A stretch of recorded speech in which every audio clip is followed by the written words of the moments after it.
Jung Tae-hyun had slept 55 nights on the sidewalks of Los Angeles, in a stranger's $40 jacket, while 4 companies that carried his family's name kept running just fine without him. He'd learned the choreography of being invisible. How a security guard's eyes slid over him at a bank entrance. How a woman in heels would angle her body around him without breaking stride. How "get a job" could be said with a smile, like it was kindness instead of a door closing. He had $11 million in accounts he was not allowed to touch without ending the only experiment that had ever told him the truth about anyone, and a mother who called what he was doing unbecoming, and a father who called it a phase, and neither of them knew he was sitting on a folded square of cardboard outside a dry cleaner's on Western Avenue, watching a woman step around his outstretched legs without glancing down, like he was a crack in the sidewalk and nothing more. He was hungry in a way that had stopped being dramatic and started being simple. A fact of his body, like his height.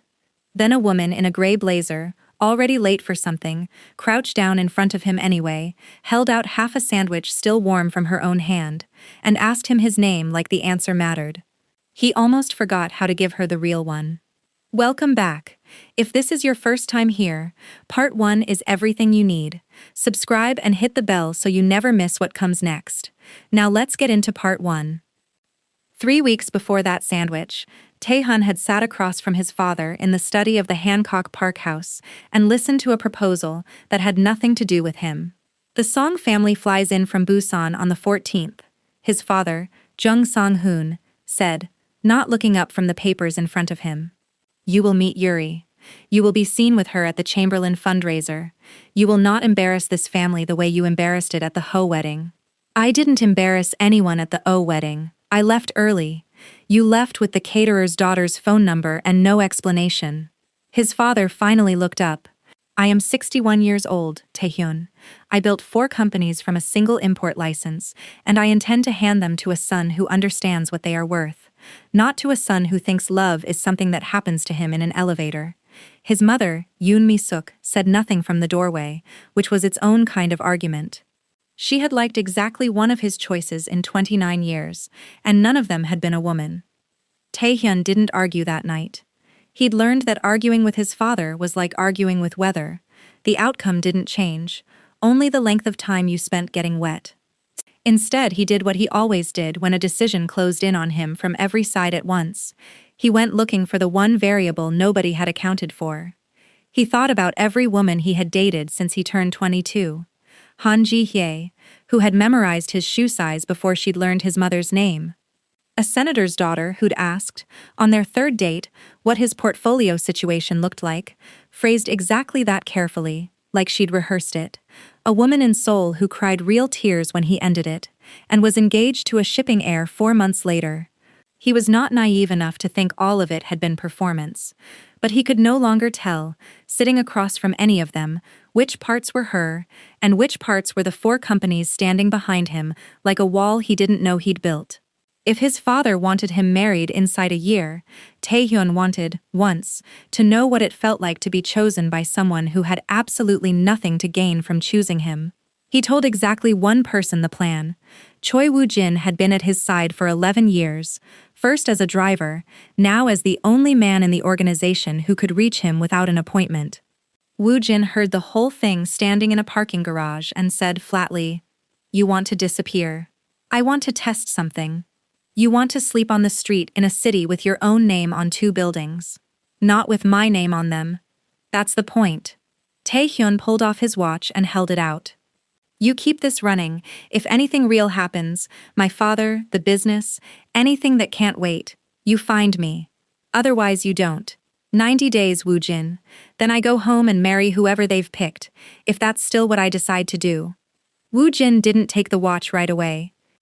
And if nobody helps you, then it proves what I already think is true.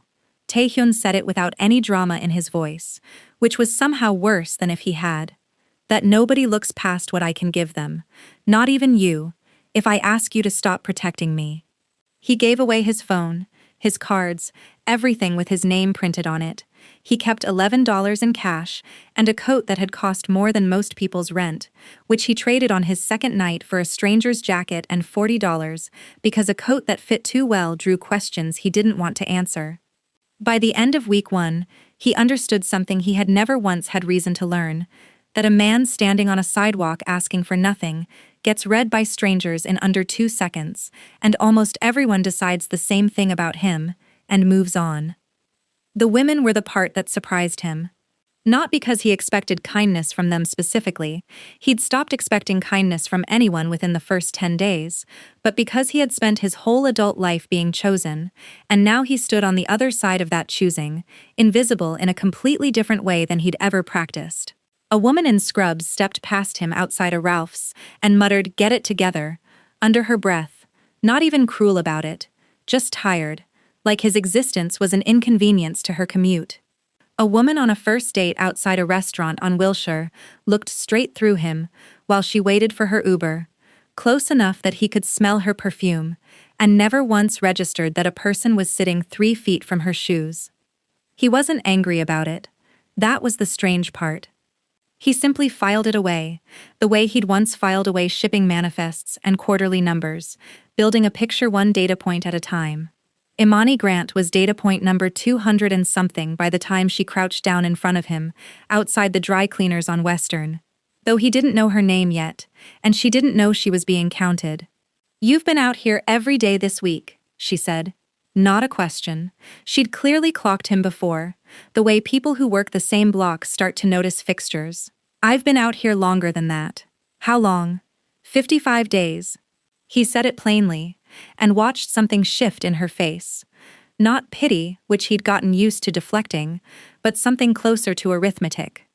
Like she was doing the math on what 55 days on concrete actually costs a person's body. 55 days and nobody's helped you get inside somewhere? People help you feel bad for about 4 seconds. That's different from helping. She sat back on her heels, sandwich still in her outstretched hand, until he finally took it, and studied him with an attention that felt almost physically warm, which he hadn't experienced in 8 weeks. "I'm Imani," she said. "I work 2 buildings down. Insurance company? I answer phones and keep 3 directors from missing their own meetings." A small, self-deprecating pull at the corner of her mouth. "It's not glamorous, but it's steady." "Take." He gave her half his name and watched her accept it without demanding the rest, which told him something too. "Well, Tay, it's 51 degrees tonight and it's supposed to rain." She stood, brushing off her knees, and for a second he thought that was the end of it. The sandwich, the 4 minutes of decency, and then she'd disappear into the evening like everyone else had. Instead she said, "I've got a couch. It's not much. But it's dry, and nobody's going to ask you 100 questions you don't want to answer." He should have said no. Every instinct that had kept him alive in a world of leverage and consequence told him to say no. That a stranger's couch was a variable he hadn't planned for. That Woo Jin would call this reckless. That his father would call it beneath him even to consider. But he thought of the $11 million he couldn't touch, and the suit he wasn't allowed to wear. And the fact that this woman had offered him her home, with the same plain, unhurried certainty she probably used to reschedule a director's flight. "Why?" he asked, instead of yes. She thought about it for a second longer than the question seemed to require, like she owed him an honest answer instead of a reflexive one. "My father used to bring men home from his mail route sometimes, back in Inglewood.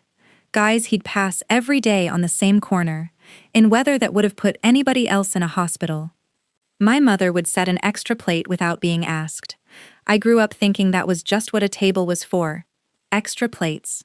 She looked at him steadily. "I've got a spare key, and you look like you haven't slept properly in a month. That's it. That's the whole reason." She shrugged, like generosity needed no better argument than itself. "You don't have to explain anything to me. You just have to not steal my TV." He almost laughed, the first real laugh he'd had in 55 days.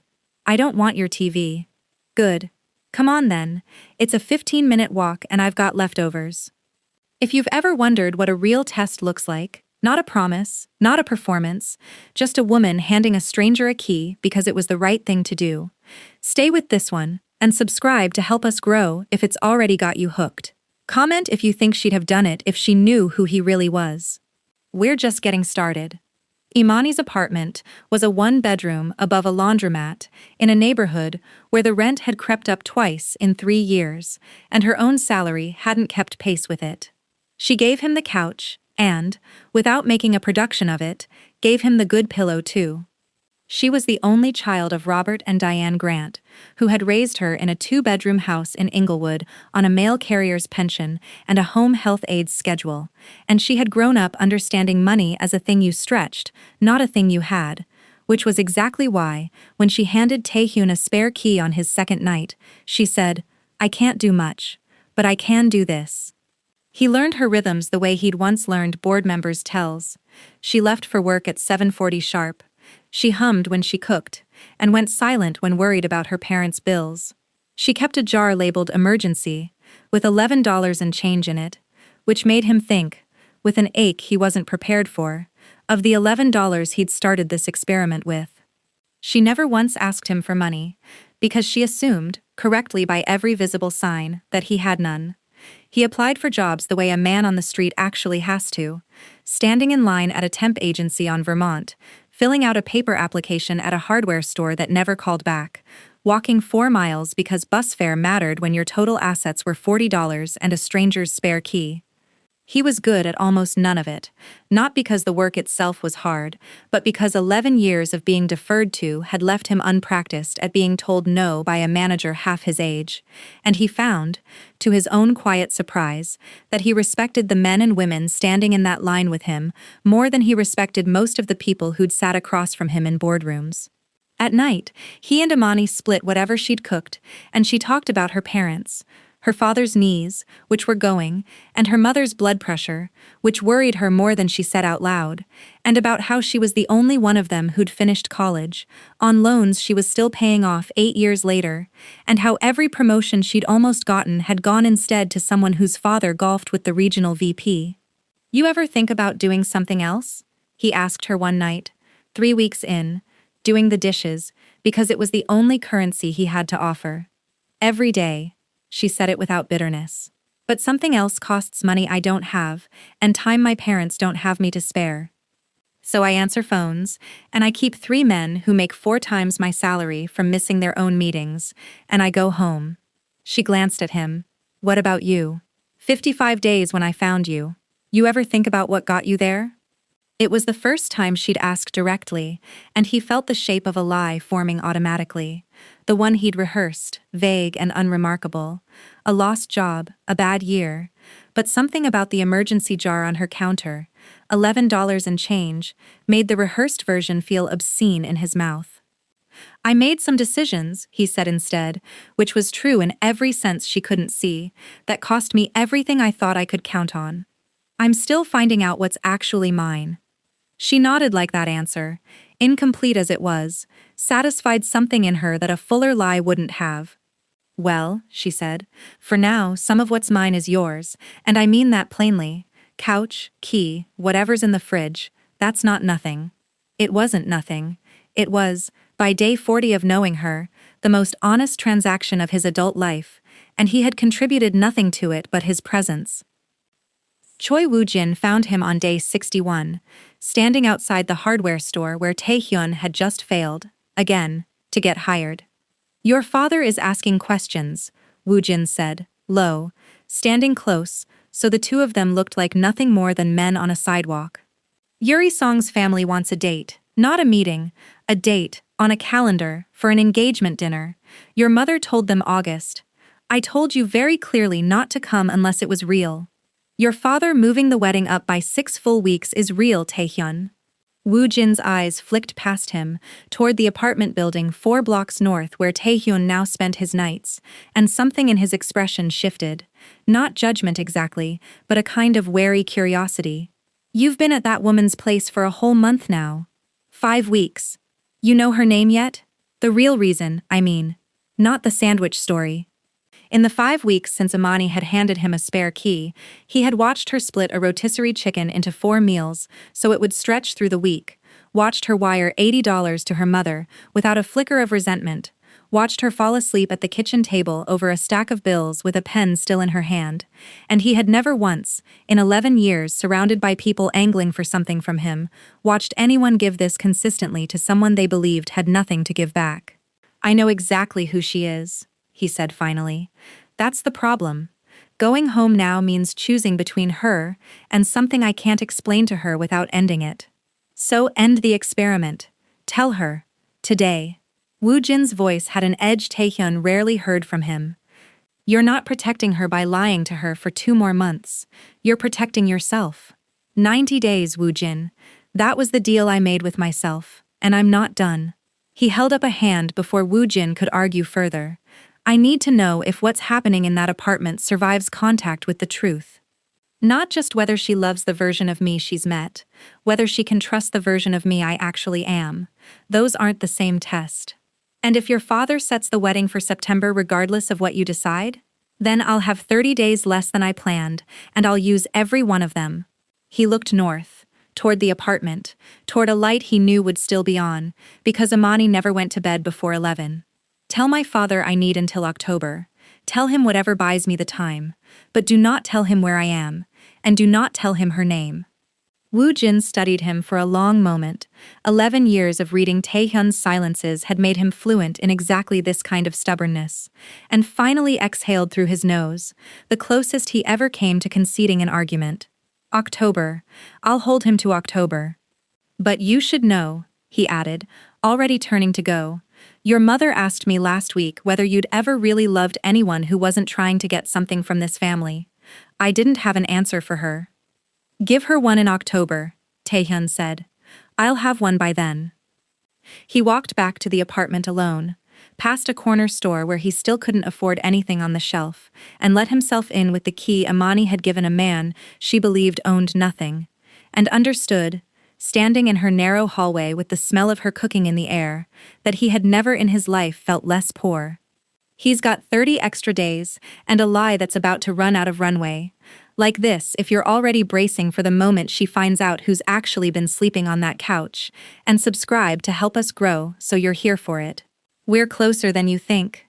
By day 90, Imani had stopped thinking of Tae as a project and started thinking of him, without quite admitting it to herself, as someone she planned her evenings around.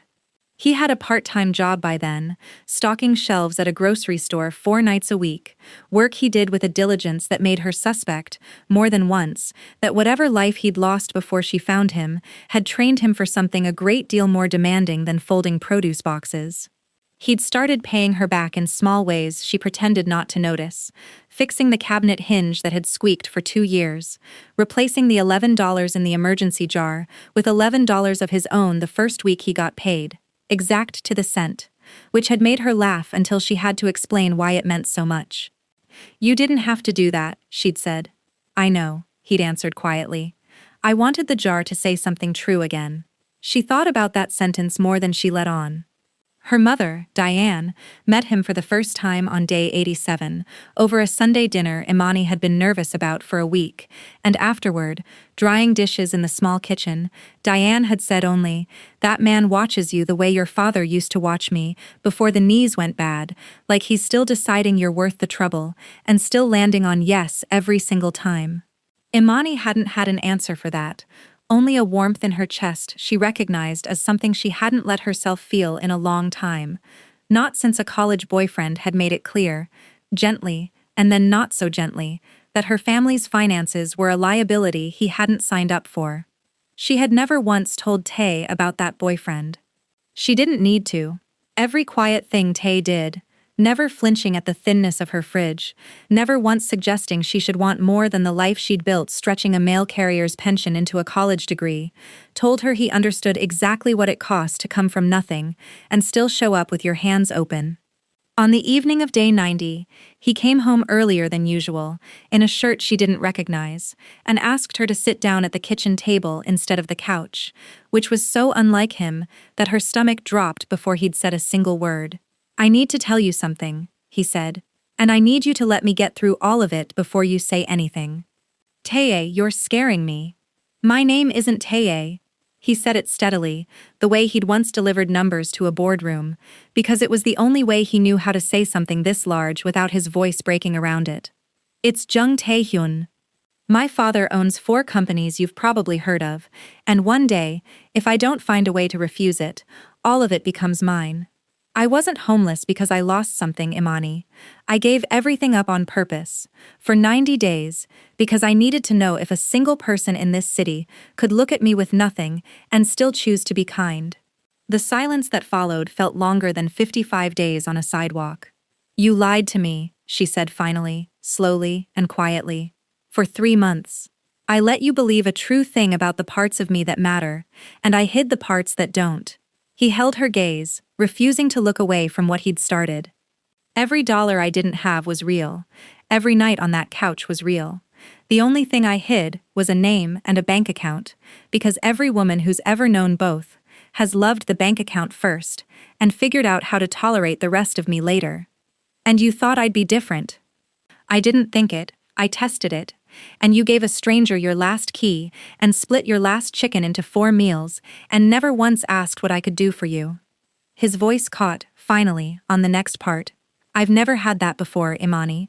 Not once, not from anyone who knew what I was worth.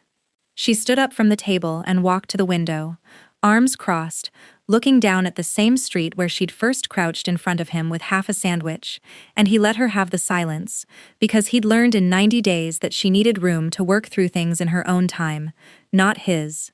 My parents raised me to believe, a good man shows you who he is, with his hands, not his wallet, she said finally, without turning around.